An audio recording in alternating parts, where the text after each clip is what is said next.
Dr. Judy Mikovits has been called one of the most accomplished scientists of her generation. Her 1991 doctoral thesis revolutionized the treatment of HIV/AIDS. At the height of her career, Dr. Mikovits published a blockbuster article in the journal Science. The controversial article sent shockwaves through the scientific community as it revealed that the common use of animal and human fetal tissues were unleashing devastating plagues of chronic diseases. For exposing their deadly secrets, the minions of Big Pharma waged war on Dr. Mikovits, destroying her good name, career, and personal life.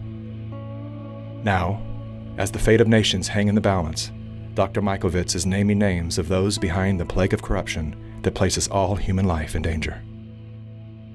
So you made a discovery that conflicted with the agreed-upon narrative. Correct. And for that, they did everything in their powers to destroy your life. Correct. You were arrested, Correct. and then you were put under a gag order. For 5 years, if I went on social media, if I said anything at all, they would find new evidence and put me back in jail. And it was one of the few times I cried, and it was because I knew there was no evidence the first time. And when you can unleash that kind of force to force someone into bankruptcy with a perfect credit score, and so that I couldn't bring my 97 witnesses, which included the heads, Tony Fauci, Ian Lipkin, the heads of the public health in HHS, who would have had to testify that we did absolutely nothing wrong. And so what did they charge you with? Nothing. But you were in jail. I was held in jail with no charges. I was called a fugitive from justice. No warrant, literally drugged me out of the house. Our neighbors are looking at what's going on here. They searched my house without a warrant, literally terrorized my husband for 5 days. They said, if you don't find the notebooks, if you don't find the material, which was not in my possession but planted in my house. As if you took intellectual property from the laboratory. Is Yes. that correct? It was intended to appear as if I took confidential material, names, and intellectual property from the laboratory. And I could prove beyond a shadow of a doubt that I didn't. Heads of our entire HHS colluded and destroyed my reputation, and the Department of Justice and the FBI sat on it and kept that case under seal, which means you can't say there's a case or your lawyers are held in contempt of court. So you can't even get a lawyer to defend you. So every single due process right was taken away from me, and to this day remains the same. I have no constitutional freedoms or rights. Yet you sit here.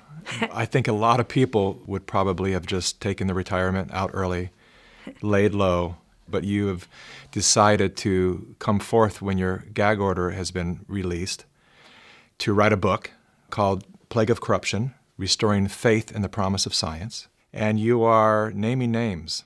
Absolutely. Apparently, their attempt to silence you has failed. And I have to ask, how do you sit here with confidence to call out these great forces and not fear for your life as you leave this building? Because if we don't stop this now, we can not only forget our republic and our freedom, but we can forget humanity because we'll be killed by this agenda. So Anthony Fauci. My name is Dr. Tony Fauci. I'm the director of the man who is heading the pandemic task force, was involved in a cover-up. He directed the cover-up. And in fact, everybody else was paid off, and paid off big time. Millions of dollars in funding from Tony Fauci's organization, National Institute of Allergy and Infectious Disease. These investigators that committed the fraud continue to this day to be paid big time by the NIAID. And the whole world is listening to his advice for how to handle this current pandemic. How do we know that what he's saying is what we need to be learning? What he's saying is absolute propaganda, and the same kind of propaganda that he's perpetrated to kill millions since 1984. We know from this study quite clearly that there will be a delay in progression significantly greater than for individuals who do not take the drug. It started really when I was 25 years old. I was part of the team that isolated HIV from the saliva and blood of the patients from France, where Luc Montagnier had originally isolated the virus. Je pense qu'il y a toute une recherche à faire à ce niveau-là qui est négligée parce que This was a confirmatory study, but Tony Fauci and Robert Gallo were working together then to spin the story in a different way. At that time, Dr. Rossetti was out of town, and Tony Fauci says, we understand that you have a paper in press, and we want a copy of it. And I said, yes, there's a paper in press, and it's confidential, and no, I will not give you a copy of it. He started screaming at me, then he said, give us the paper right now, or you'll be fired for insubordination. And I just said, I'm sure when Dr. Rossetti gets back, you can have the conversation. And so Frank comes back, several weeks later, and is really bullied into giving Fauci the paper. Fauci holds up the publication of the paper for several months, while Robert Gallo writes his own paper and takes all the credit, and of course patents are involved. This delay of the confirmation, literally led to spreading the virus around, killing millions. Perhaps no one expressed the anguish of AIDS better than New York writer Larry Kramer. But he was even more angry at the federal government and the pharmaceutical industry. One person who felt Kramer's fury was NIH Dr. Anthony Fauci. He called Tony Fauci the Bernie Madoff of science. It's still been crushing to me to think that I didn't know my work in 1999 was something that had been avoided. From 83 and 82, when the virus was isolated, the virus didn't have to wait until 84 to be confirmed. Think of how many people, the entire continent of Africa, lost a generation as that virus was spread through because of the arrogance of a group of people, and it includes Robert Redfield, who's now the head of the CDC. Right along with Tony Fauci. They were working together to take credit and make money, and they had the patents on it and tailored them to IL-2 therapy, which was absolutely the wrong therapy. And had that not happened, millions wouldn't have died from HIV. How can a man who's giving, any person who's giving global advice for health, own a patent in the solution in the vaccine? Isn't that a conflict of interest, or shouldn't it be? It is a conflict of interest. And in fact, this is one of the things that I've been saying and would like to say to President Trump: repeal the Bayh-Dole Act. Bayh-Dole fundamentally changed the way universities approach technology transfer, and you can see that best in the statistics. Universities obtain 16 times as many patents today as they did in 1980. Now, everybody's getting more patents, but still, universities' share of all patents in the United States is more than 5 times greater than it was before Bayh-Dole. The situation has gotten so bad that one information technology industry official has publicly referred to universities as, quote, crack addicts, unquote, driven by, quote, small-minded tech transfer offices addicted to patent royalties. That act gave government workers the right to patent their discoveries, so to claim intellectual property for discoveries that the taxpayer paid for. Ever since that happened in the early 80s, it destroyed science. And this allowed the development of those conflicts of interest. And this is the crime behind letting somebody like Bill Gates with billions of dollars. Nobody elected him. He has no medical background. He has no expertise. But we let people like that have a voice in this country while we destroy the lives of millions of people. Normalcy only returns when we've largely vaccinated the entire global population. If we activate mandatory vaccines globally, I imagine these people stand to make hundreds of billions of dollars that own the vaccines. And they'll kill millions, as they already have with their vaccines. There is no vaccine currently on the schedule for any RNA virus that works. So I have to ask you, are you anti-vaccine?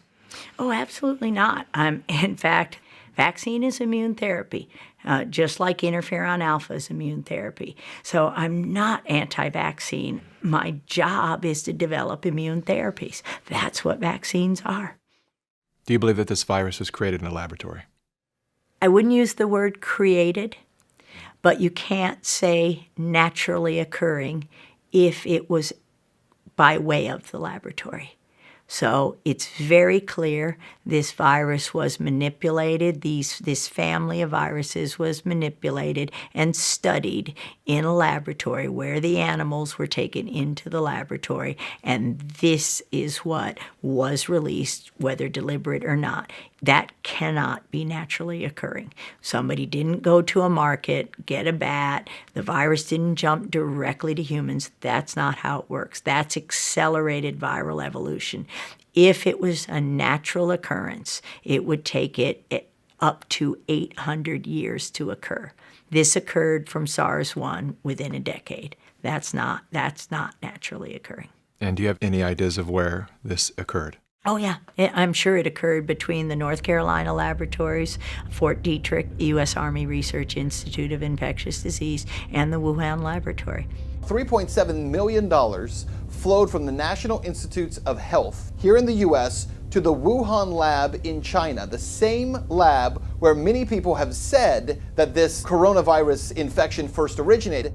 We also now know that NIAID, the department associated with the National Institutes of Health, of which Dr. Anthony Fauci is in control, had already been conducting experiments with the Wuhan lab in the past in regard to coronavirus.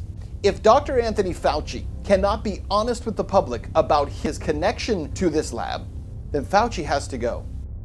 In 1999, I was working in Fort Detrick in USAMRIID there, and my job was to teach Ebola how to infect human cells without killing them. Ebola couldn't infect human cells until we took it in the laboratories and taught him. It's hard to ignore the death tolls. People have been dying. They are dying from this in quite alarming numbers. How do you reconcile that?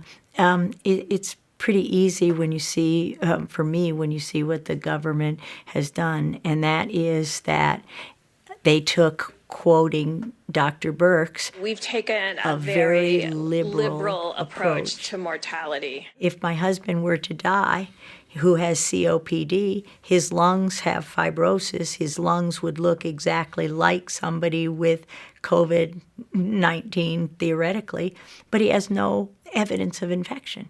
So if you're not testing and you don't have evidence of infection, and if you walked in there today, they'd call it COVID-19. And we hear this from the doctors and nurses who are upset. I've seen so many doctors online that have made their own webcam videos, just perplexed by the protocol that the CDC had given them. Well, last Friday, I received a 7-page document that sort of told me that if I had an 86-year-old patient that had pneumonia but was never tested for COVID-19, but sometime after she came down with pneumonia, we learned that she had been exposed to her son who had no symptoms, but later on was identified with COVID-19, that it would be appropriate to diagnose on the death certificate COVID-19. When I'm writing up my death report, I'm being pressured to add COVID. Why is that? Why are we being pressured to add COVID? To maybe increase the numbers and make it look a little bit worse than it is? I think so. Why would they want to skew the number of deaths due to COVID-19? Well, fear is a great way to control people. And sometimes people's ability to think for themselves is paralyzed if they're frightened enough. And that's not where I want people to be. I want people to say, we're going to get through this. I'm going to use my head. I'm going to go to different sources. I'm going to listen to different sources. And I'm going to think for myself, because that's what America's about. If someone dies with COVID-19, we are counting that as a COVID-19 death. You don't die with an infection. You die from an infection. I've talked with doctors who have admitted that they are being incentivized to list patients that are sick or have died with COVID-19. Yeah, $13,000 from Medicare, if you call it COVID-19. Right now, Medicare has determined that if you have a COVID-19 admission to the hospital, you'll get paid $13,000. If that COVID-19 patient goes on a ventilator, you get $39,000, 3 times as much. And you've killed them with the ventilator because you gave them the wrong treatment. All the things that just don't make sense, the patients I'm seeing in front of me, the lungs I'm trying to improve, have led me to believe that we are operating under a medical paradigm that is untrue. And I fear that this misguided treatment will lead to a tremendous amount of harm to a great number of people in a very short time. My next question is about Italy. I want to know why Italy was hit so hard. Italy has a very old population. They're very sick with inflammatory disorders. They got, at the beginning of 2019, an untested new form of influenza vaccine that had 4 different strains of influenza, including the highly pathogenic H1N1. That vaccine was grown in a cell line, a dog cell line. Dogs have lots of coronaviruses, and that's why they're not testing there. You could just say, oh, it was that. As the country begins emerging from the worst of the coronavirus epidemic, one question remains. What happened to all the hydroxychloroquine? We know that hydrochloroquine and zinc are working great for patients. And then Fauci comes out and says, well, there's no double-blind controlled placebo study, which, by the way, Dr. Fauci, is there going to be a double-blind controlled placebo study of your vaccine? Is there? In a survey polling nearly 2,300 doctors in some 30 countries, hydroxychloroquine was ranked as the most effective medication to treat the virus. The AMA was saying, doctors will lose their license if they use hydroxychloroquine, the anti-malarial drug that's been on the list of essential medicine worldwide for 70 years. Dr. Fauci calls that anecdotal data. It's not storytelling if we have thousands of pages of data saying it's effective against these families of viruses. For 50 cents a dose, we could protect 1,000 people for 7 days, 2 doses a day, with one $600 vial. And that hasn't been done. This is essential medicine, and they keep it from the people. Not only now, but back in autism with our discovery, there was an old antiviral drug, 100-year-old drug called Suramin, on the WHO list of essential medicine. It literally gave kids with autism a voice, a life. What did Bayer and Monsanto do? They took it away from everybody. You couldn't get it to save your life right now, and we tried. Believe me, every way we could. So when you take away a medicine, and not just the WHO, not just the WHO, the FDA, the CDC, Tony Fauci, close everything. Just end it all, and we've got a healthy world again. And we got tons of money, because we can take all that money they're making on their patents and we can give it to the victims of this plague of corruption. Is it safe to say that anything that cannot be patented has been shut down intentionally because there's no way to profit from it, all these natural remedies that we have had forever? Absolutely, that's fair to say, and that's exactly what's going on in COVID-19. The game is to prevent the therapies till everyone is infected and push the vaccines, knowing that the flu vaccines increase the odds by 36% of getting COVID-19. Where does that data come from? A publication last year where the military who had been vaccinated with influenza were more susceptible to coronaviruses. Coronaviruses are in every animal. So if you've ever had a flu vaccine, you were injected with coronaviruses. And then to put on a mask. This doesn't make any sense. We wear masks in an acute setting to protect us. We're not wearing masks. Why is that? Because we understand microbiology, we understand immunology, and we want strong immune systems. Our immune system is used to touching. We share bacteria, staphylococcal, streptococcal bacteria, viruses. We develop an immune response daily to this stuff. When you take that away from me, my immune system drops. As I shelter in place, my immune system drops. You keep me there for months, it drops more. And now I'm at home, hand washing vigorously, washing the counters, worried about things that are indeed what I need to survive. You're not immunodeficient, and you're not elderly, you should be able to go out without any gloves and without a mask. I think if you are those things, you should either shelter in place or wear a mask and gloves. I don't think everybody needs to wear a mask and gloves because it reduces your bacterial flora.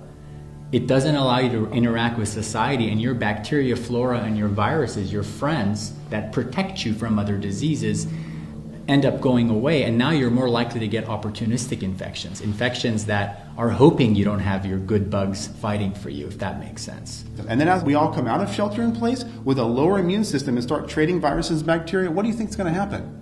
Disease is going to spike. I guarantee when we reopen, there's going to be a huge amount of illness that's going to be rampant.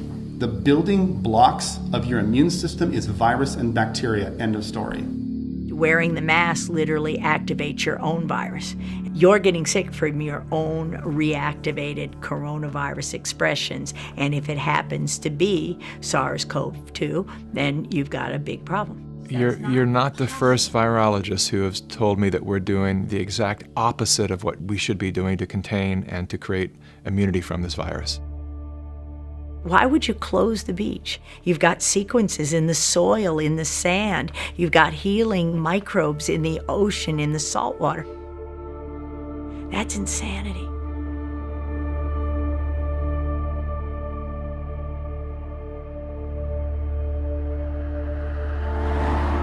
These institutions that are polluting our environment and our bodies, there was a time when they actually had to fight their own battles. But they've done such a great job at manipulating the masses that it's other people shutting down other citizens, and the big tech platforms follow suit and they shut everything down. There is no dissenting voices allowed anymore in this free country, which is something I never thought I would live to see. Nor would I accept what I've experienced since 2011. It's beyond comprehension how a society can be so fooled that the types of propaganda continue to where they're just driving us to hate each other. You want to go to work Yes. and get this disease? I think the medical profession know what they're talking about. They've been wrong so far, ma'am. They've been wrong. Hopefully, this is the wake-up call of all America to realize this makes no sense, and we win because it will take down the whole program with information like this. And for me, it's the great news that the doctors are waking up and saying, wait a minute. You doctors that are watching this, and I see a lot of you right here, why are you not getting loud? I'm here to defend you. I'm here to defend my freedoms. I'm here to defend my family's freedoms, my patients' rights to choose what to do with their life. I'm just blown away. And I'm blown away why there are not more doctors like me talking about this all over the place. We should be banding together right now. You need to wake up because your liberties are getting taken away from you all because of fake news that's out there. This is wrong. People should be going to jail for this stuff. So it's not the scientists who are in any way dishonest. They're listening to people who for more than 40 years have controlled who gets funded, what gets published. And I'm sorry to say many people will simply take the money and the fame and that support things that absolutely aren't true. What do you say to the medical professionals that are just beginning to get a glimpse of the depth to which they have been misled and steered away from their oath to do no harm? I say forgive yourselves. It's the hardest thing to realize for all of us, and is that with all the best intention, we studied, we learned what we thought was the truth. We had no idea that the data that we were being told was true was not true. We've been taught now in our schools a very different science. You don't get funded if you don't speak the party line. You don't get published. That was probably the hardest thing for me to take, is understanding that scientific journals would twist the discovery that should have healed all. Will the scientific community have the courage to answer the question of whether these diseases might have been of their own creation? Thank you. So what we did pretty much ever since I got out of jail, we started an education company. we wake up doctors, and it's very difficult. But every doctor who realized they may have been part of the problem has now turned that around to march toward a better society and restore faith in the promise of medicine. That's all we can do. Well, Dr. Mikovits, thank you so much for your time. It's been a real honor to sit here with you, and particularly thank you for your courage. Thank you, Mickey. I appreciate it a lot. The idea that we are now a few days away from a new administration, given, as you heard from the introduction, that I have been around for a while and have had the opportunity of serving in 5 administrations, I thought I would bring that perspective to the topic today, is the issue of pandemic preparedness. And if there's one message that I want to leave with you today, is that there is no question that there will be a surprise outbreak. The thing we're extraordinarily confident about is that we are going to see this in the next few years. Thank you.